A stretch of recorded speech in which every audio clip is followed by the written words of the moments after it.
L'Institut Diderot a pour vocation de mettre à la disposition du grand public et des leaders d'opinion des analyses et des réflexions prospectives sur les problèmes auxquels la société va être confrontée. Actuellement, beaucoup tiennent au domaine de la santé. Depuis Hippocrate, la médecine s'est efforcée de restaurer la santé après des accidents ou des maladies le plus souvent infectieuses, c'est-à-dire des problèmes ponctuels. Désormais, les problèmes auxquels nous sommes confrontés sont des problèmes au long cours, des problèmes qui tiennent à la nature humaine, au changement de l'environnement, comme la pollution, ou au changement de comportement individuel ou collectif, tels que la malbouffe ou les addictions.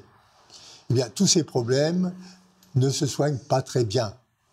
Et donc, il faut d'abord éviter qu'ils se produisent.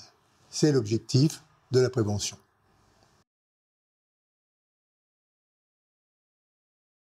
L'objectif du colloque est de montrer l'urgence d'agir.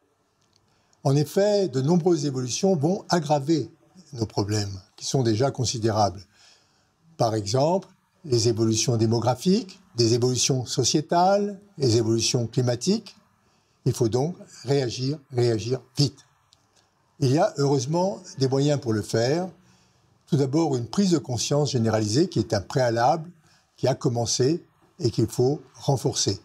En second, il y a l'apport de nouvelles technologies, notamment les technologies numériques, en matière d'épidémiologie, de diagnostic, parfois de traitement, de soutien ou d'accompagnement. Le troisième point, ce sont les progrès en matière de maîtrise du vivant. Ils ouvrent de nouvelles perspectives dans la mesure où ils permettent une médecine personnalisée à base des biotechnologies. Cela permet notamment, on l'a vu à propos du Covid, de fabriquer de nouveaux vaccins ou de nouveaux traitements comme les immunothérapies. À l'issue de ce colloque, nous espérons avoir dégagé quelques lignes directrices qui pourraient inspirer les pouvoirs publics pour apporter des solutions aux problèmes qui sont devant nous.